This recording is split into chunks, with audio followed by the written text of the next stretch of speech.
আজকের এই ভোক্তা অধিকার যে সম্মেলন, এই সম্মেলনের যেটা মূল কনসেপ্ট, যা আমাদের আইন আছে, ভোক্তা অধিকার সংরক্ষণ অধিদপ্তর আছে, সবই আছে, কিন্তু এরপরেও আসলে আলটিমেটলি আমরা ভোক্তাদের অধিকারগুলোকে সংরক্ষণ করতে পারছি না।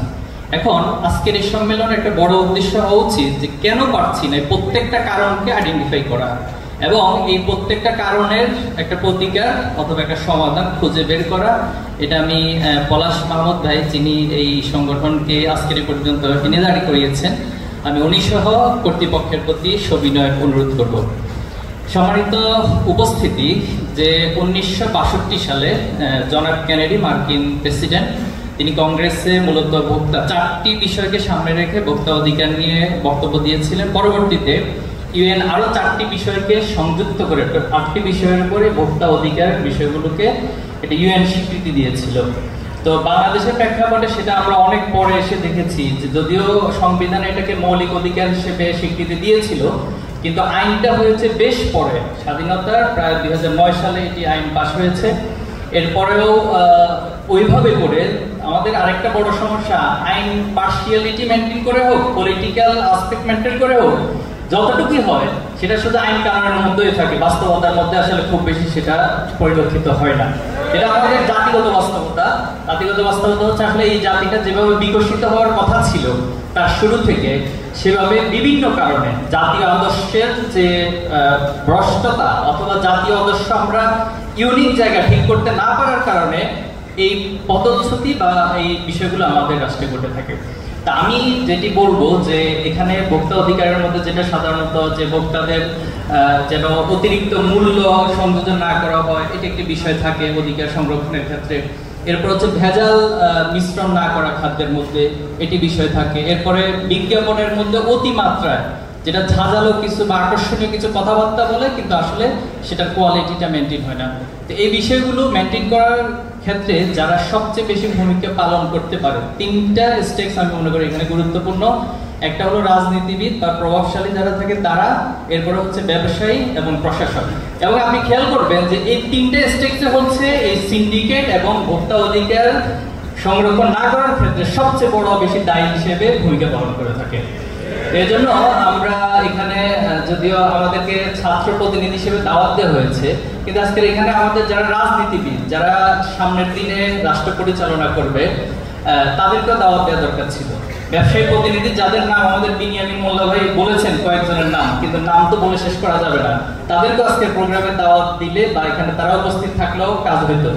তো আমরা আশা করবো ইনশাল্লাহ বাংলাদেশ, যেহেতু নতুন একটি বাংলাদেশ আমরা পেয়েছি, 5ই আগস্টের পরবর্তী বাংলাদেশ নিঃসন্দেহে শুধুমাত্র তাত্ত্বিকভাবে পরিবর্তন হবে না, এটার গুণগত পরিবর্তন এবং একটা প্র্যাকটিক্যাল পরিবর্তন আমরা পাবো বলে প্রত্যাশা করছি।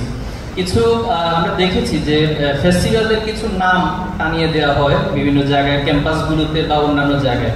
আমার কাছে মনে হয় যদি এরকম একটা সিদ্ধান্ত আমরা নিতে পারি যে সামনের দিনে ভোক্তা অধিকার লঙ্ঘনের ক্ষেত্রে যারাই দায়ী থাকবে, তিনি যত বড় প্রভাবশালী হোক, যত বড় ব্যবসায়ী হোক, প্রশাসনে যত ঊর্ধ্বতন হোক, প্রত্যেকটা প্রতিষ্ঠানের সামনে তাদের ছবি সহ নামগুলো টানিয়ে নেওয়ার একটা ব্যবস্থা পরবর্তী প্রজন্মকে উদ্যোগ নেওয়ার জন্য আমি আহ্বান জানাচ্ছি।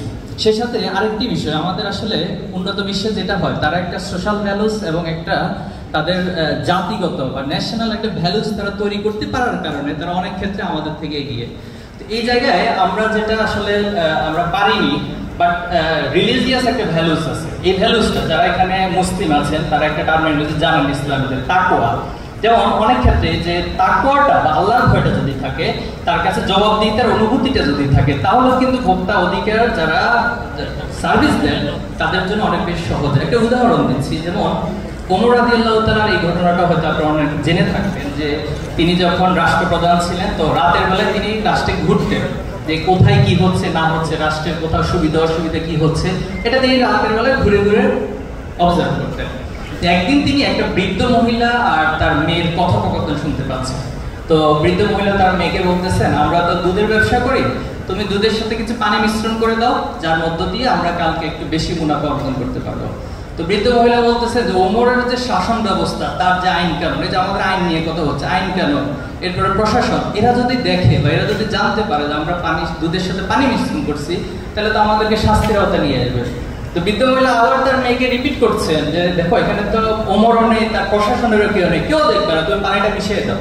তখন মেয়ে আবার রিপ্লাই দিল, দেখুন হয়তো ওমর দেখবে না, ওমরের যারা আইন শৃঙ্খলার দায়িত্বে আছে তারা দেখবে না, অথবা ভোক্তা অধিকার সংরক্ষণ কমিটি দেখবে না, আমাদের সিসিএস দেখবে না, কেউ দেখবে না, কিন্তু আমি যে পানি মিশাবো সেটা কি আমার রব বা সৃষ্টিকর্তা দেখবে না? তাহলে সেটার জন্য কি আমাকে কোনো একদিন জবাবদিহির আওতায় আসতে হবে না? এজন্য আমাদের এই প্রচলিত আইনের পাশাপাশি যদি আমরা রিলিজিয়াস ভ্যালুসটাকে অ্যাড করতে পারি, তাহলে আমার মনে হয় ভোক্তা অধিকারের ক্ষেত্রে আমরা চমৎকার একটা জায়গায় বুঝতে পারবো ইনশাআল্লাহ। আমি আরেকটা কিছু বলে শেষ করতে চাই আমার কথা, সেটা হলো যে আমরা কিছুদিন দেখেছি যে আমাদের যুব ক্রীড়া উপদেষ্টা তিনি একটা প্রোগ্রাম বলছেন যে তিনি অসহায়তা প্রকাশ করছেন, বারবার মন্ত্রণালয় যারা আছে দায়িত্বপ্রাপ্ত তাদেরকে বলার পরেও কাজ হচ্ছে না। তো এটা তো আসলে 5ই আগস্টের পরবর্তী বাংলাদেশ, সবাইকে এটা খেয়াল রাখতে হবে, খুব মাথায় সচেতন ভাবে রাখতে হবে। এবং আমি আরেকটা নিউজ জানি যেটা আন্দোলনের সময়কার হয়েছিল, যে আসিফ মাহমুদের বাবা মর্গে ওনার লাশ খুঁজেছিলেন, এটা আপনারা অনেকে জানেন এবং সেটা মিডিয়াতে আমরা দেখেছিলাম। তো সেই আসিফ মাহমুদ এখন উপদেষ্টা হয়েছে। এরকম ভাবে কিন্তু অসংখ্য পিতামাতা তাদের সন্তানদেরকে মর্গে মর্গে লাশ খুঁজেছিলেন। তো অনেকে হয়তো পেয়েছেন লাশ, আবার অনেকের লাশ অনেকে পায়নি। এই পরবর্তী একটা বাংলাদেশে আমরা কাউকে আসলে কেয়ার করে খুব বেশি তাদের অন্যায়কে প্রশ্রয় দিয়ে মেনে নিয়ে এই ছাত্র জনতা বসে থাকবে না, এটা খুবই ক্লিয়ার এবং লাউড একবারে। এবং আরো একটা জায়গা আমরা দেখতে পাচ্ছি যে অনেকে বিভিন্নভাবে ফ্যাসিবাদকে আবার পুনরুত্থান করার জন্য অথবা প্রতি বিপ্লব নামে নতুন একটা টার্মকে তারা এখানে নিয়ে আসার জন্য চেষ্টা করছে। তো তাদের উদ্দেশ্য বলতে চাই যে ছাত্র জনতা যাদেরকে আপনারা মনে করছেন যে তারা মনে হয় আস্তে আস্তে করে মন মানসিকতা চেঞ্জ হয়ে যাবে, নড়ে যাবে, অর্থাৎ জেনারেশন জুমার্স বা জেনারেশন আলফা যারা, এরা মনে হয় একটা পর্যায়ে গিয়ে এগুলো সব ভুলে যাবে। না, এটা একটা সুপ্ত আগ্নেয়গিরি। মনে রাখবেন, যদি কোথাও এই ধরনের ফ্যাসিজমের চিন্তা নিয়ে কি অগ্রসর হন, তাহলে এই জেনারেশন একটা সুপ্ত আগ্নেয়গিরির মতো যে কোনো মুহূর্তে কিন্তু তার লাভা উদ্গীরণ হবে, এবং সেটা আমরা দেখেছি। এজন্য আমরা প্রত্যাশা রাখবো এবং কনসাস কনজিউমার সোসাইটি 2013 সাল থেকে তাদের যে কার্যক্রম পরিচালনা করছে, আমি আজকের এই সম্মেলনের সফলতা এবং পাশাপাশি আগামী দিনে এই প্ল্যাটফর্মটি বাংলাদেশের প্রেক্ষাপটে ভোক্তাদের অধিকার সংরক্ষণে সমর্থ হবে, সার্থক হবে ইনশাআল্লাহ। সবাইকে ধন্যবাদ। আসসালামু আলাইকুম।